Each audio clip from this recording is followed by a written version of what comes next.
I'm Gwen. Thank you, Jordan, so much for asking me to come up here and speak tonight. My faith came later in my life.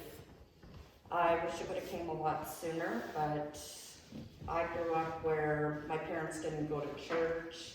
The only person that went to church was my grandma, which would take me once in a while with her. And she made sure that I was baptized. That marriage lasted 5 years, and we just kind of figured that we were just too young. We got married too young and rushed everything. We met and we ended up having a baby together, and he was kind of like a stepdad to my daughter. And finally, after the 5 years, we had divorced. Shortly down the road, I met somebody when I was in my late 20s. And for the first time, it was, I think, my first time I ever fell in love. We were together for 15 years. And he treated both my children just like if he was their real dad. He was there 100% for them. Everything was good. Until he was a drinker, and I went out and I drank in my younger years, and I partied with my friends, but it was nothing major. When I had met this guy, there was booze around all the time, alcohol around all the time. Without realizing, come home from work, grab a drink, have a drink. It just progressed slowly into an addiction. The addiction completely took over my entire life. I got hooked on alcohol, where I would call in sick for work, not be able to make my shifts. There's no such thing as a perfect parent, but before this, I was pretty close to being a perfect parent. And then the booze just kept on, where it would come to drinking, passing out, wake up at 2 o'clock in the morning and just needed that fix again, and had to go wake up and do that, and it came to where it wasn't coffee in the mornings anymore, it was alcohol. I struggled for 10 years in that addiction, and the last 4 of those years I tried so much to get out of it. I completely lost myself. I lost who I was. I disliked myself. It's a very judgmental place to be, of course, because if people don't understand what addiction is like, you get judged very bad. People love to gossip about that part. I was more at home where I was drinking, so I wasn't out and about, so there wasn't really too many stories, but it was just, nobody ever took the time to ask me what's going on. I became completely quiet. I was a very talkative person, laughing, joking, happy, but the addiction totally destroyed that of me. I wasn't me anymore. I would look in the mirror and realized all the weight I had gained. The older I had looked, my looks were deteriorating, of course, from alcohol. I went to a treatment detox in PA, which is only 7 days long for alcohol. If you are addicted to drugs and alcohol, it's 14 days long. Mine was just alcohol. So I stayed 7 days there. And then when I came back home, my husband had already told everybody where I was, and I kind of wanted it just to be quiet, because to us, that was a personal thing to me. So it kind of went around that, Gwen couldn't even finish, she couldn't even do it. Meanwhile, I did finish the program. And I did last 8 months sober, but being in a home full of alcohol, that's the only thing we ever did, was whatever we did included alcohol. After 8 months, of course, you joined back in, and I relapsed and went back to it. So our times were a lot of fighting, mental abuse to each other, physical abuse to each other, but there was good times too at the beginning. Altogether, we were married for 15 years. Not married for 15, sorry, we were together for 15 years, and then the last 5 years, the relationship had ended. It was so hard on me because I had went back to detox and got sober again. And I thought, this time I don't care how much alcohol he has in the house, nothing, I really love this guy, I can do this. He's great to my kids, he's there. So I decided that he wanted our marriage to end. It was kind of really, it broke my heart because to be in love with somebody so much, I was asking him for help. I was asking him to go to the doctor with me to try and get me more help. And he didn't, but with the way I was, I didn't realize the last person you ask to help you to stop drinking is not another alcoholic. It's the wrong thing to do. I do know that now. But after another 8 months of being sober, he sat me down. He said he's not happy in the relationship anymore, which obviously hurt me so deep inside. I was in a lot of pain. I thought, well, I'm the person he met. I was a sober person that he met, and now me being sober, I felt like then I lost my marriage over it for being sober.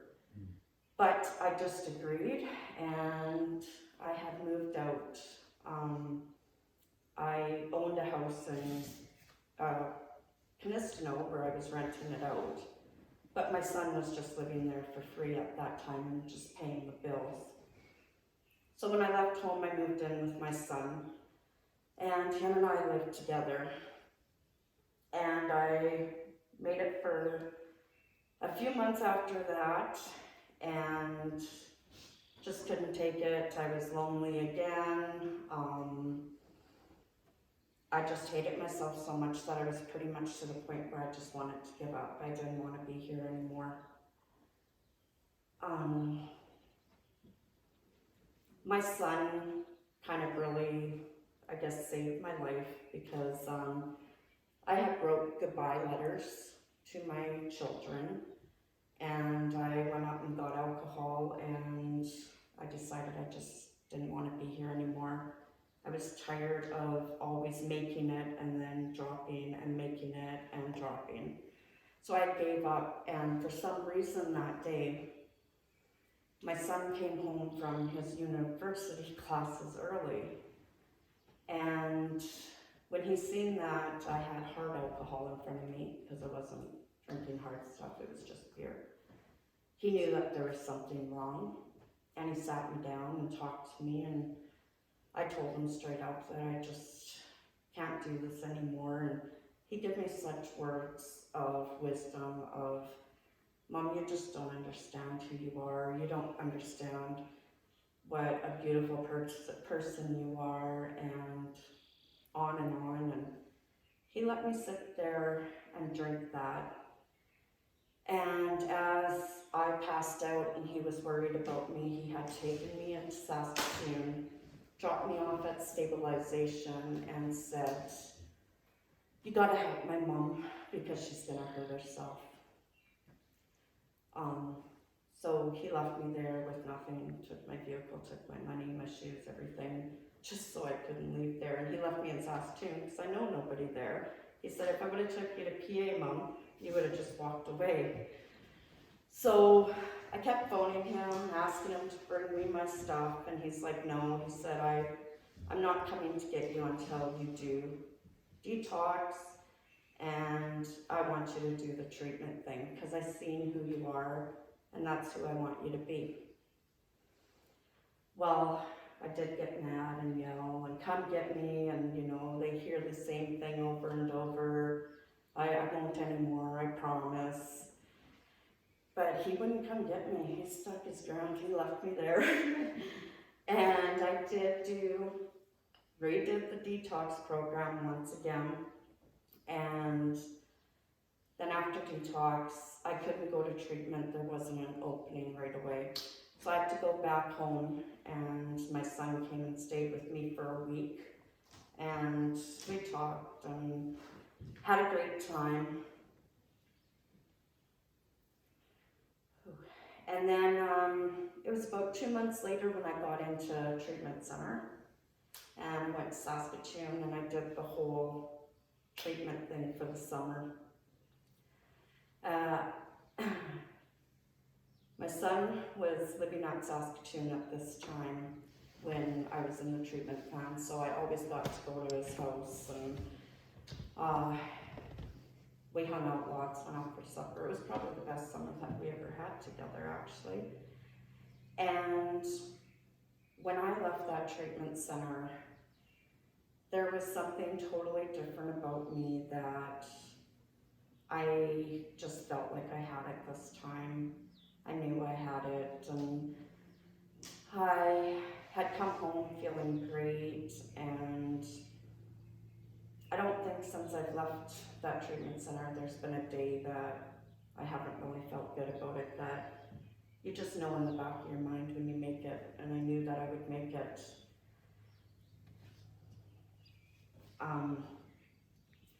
December 13th, I have this group on Facebook where I help other people with alcohol and addictions. And I have this group on Facebook, and just trying to show everybody that I lived the normal life, fell in with the bad crowd, become an alcoholic, and that now and forever I'm always going to be a recovering alcoholic. It's always day by day. December 13th of 2019, I remember very clearly because I was in this group and I wrote down what a perfect life I have. I couldn't have a better life. I'm as happy as I could ever be. And just explaining it to everybody that don't let people's judgments bring you down, because if you get tied into something like this, there's always a way out. Never lose hope. And the next morning I woke up. Just need to pause for a minute. The next morning I woke up and I found out my son died. His Christmas gifts were underneath the Christmas tree. He was only 21 years old. And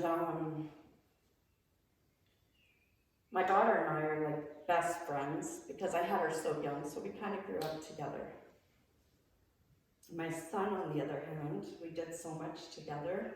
He was the splitting image of his dad and me, you know, always joking, always laughing, always had somebody's attention, and if he was in the room, you could hear his laugh or voice anywhere because he was always so jolly. When I woke up that morning and got a knock on my door from somebody in town, because my son had roommates.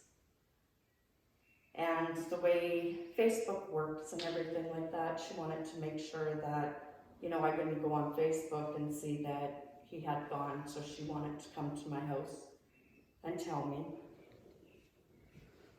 First I had said to her, did he freeze to death?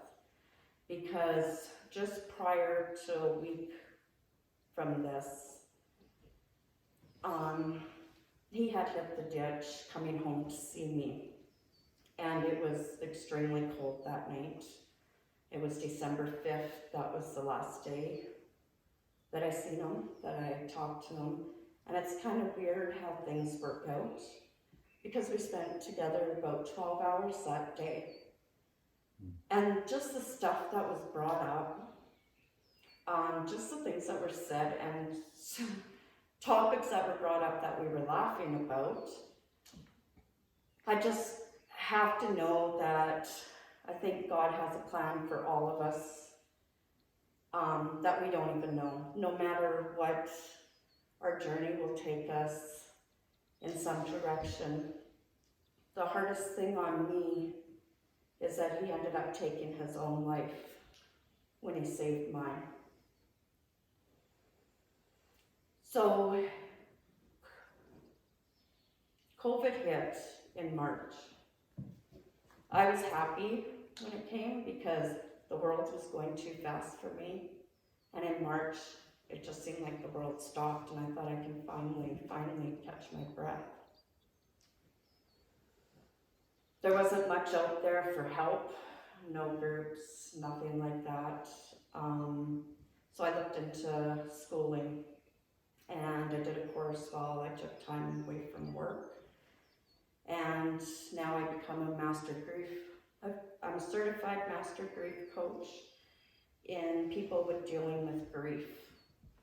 It's not just grief of death, it's grief over any kind of death, it's grief over divorce, it's grief over loss of a child, work loss, like anything a person grieves. I'm there to help whoever needs the help. I just gotta check my list out of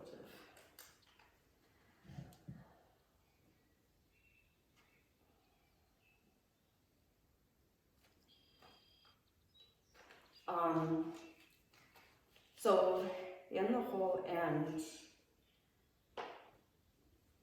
I'm still standing here today with a lot more faith because my son really showed me that. And I do believe that he's looking down on me. And I do believe he'd probably be like high-fiving me, spinning me around, going, Mom, you talked in a church. I believe definitely now and have so much faith because there isn't a night that I can't go to bed now without praying because obviously somebody's with me, holding me up. I just returned back to my job that I've been at for 21 years now, 4 weeks ago. And next Monday, I go to my regular schedule and be working all my hours. I work at the nursing home in Canestino. So, with my speech, if anybody knows anybody with addiction problems, you can send them my way to talk to me or any kind else. I'm out there to help people with addictions. I volunteer with the Prince Albert Health District. I go to the detox center there, which I'm not allowed to go to right now until the masks are gone. I also do volunteer in Saskatoon because I want to be able to get the word out to everybody that you just don't ever give up no matter what. Suicide is something that a lot of people have judgments about. Of course, with me being an alcoholic for 10 years, I got a lot of hard things put on me that it was because it was all my fault, the way he was raised. Suicide isn't like that. I was in that spot, and if my son wouldn't have come home that night, I wouldn't be here today. Suicide is the most darkest place that a person can ever get, and it's where you hate yourself so much, and you don't love yourself, and you don't see exactly what you have around you. For 21 years, I had my son, and I wouldn't change that for the world. I walk around in pain every day. I don't cry every day anymore, but I cry weekly. But just the joy of having him in my life for 21 years, I would go through this pain because I got to know who he was. So I guess that's pretty much all I have to say. I just don't want anybody to ever give up. And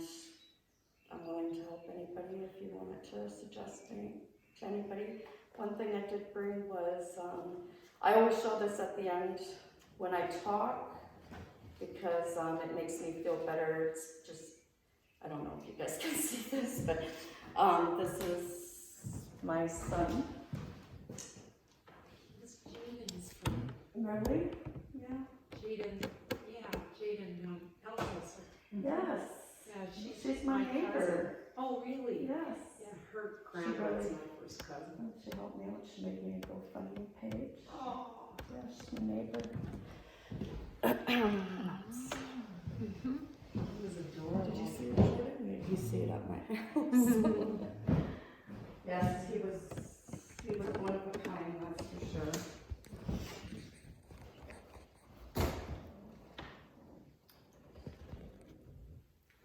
So I did start speaking out now and doing different speeches at places, just to, I guess it's the best healing point for me with alcohol. It's the best healing point for me for dealing with my son. The more I talk about him, the more I talk about my alcohol, heals me. And out of a whole year, if I could just get one person to walk up to me and ask me for help, just because I started going and speaking in different places now, I will always do this, because I don't care if it's only one person I help. I wish somebody would have came up to me and pulled me in like this, instead of just walking away wondering, what is Gwen doing? And Jordan will have my contact names. I have cards for my group online that anybody's welcome to join. It's just me talking about how it was to live being an alcoholic. It's about surviving a child's death, which we're never ever gonna, which I'll never completely survive it, but I know he would want me to. If anything, he would only want me to be happy, so I'm gonna continue doing this. Thanks, everybody. Thank you.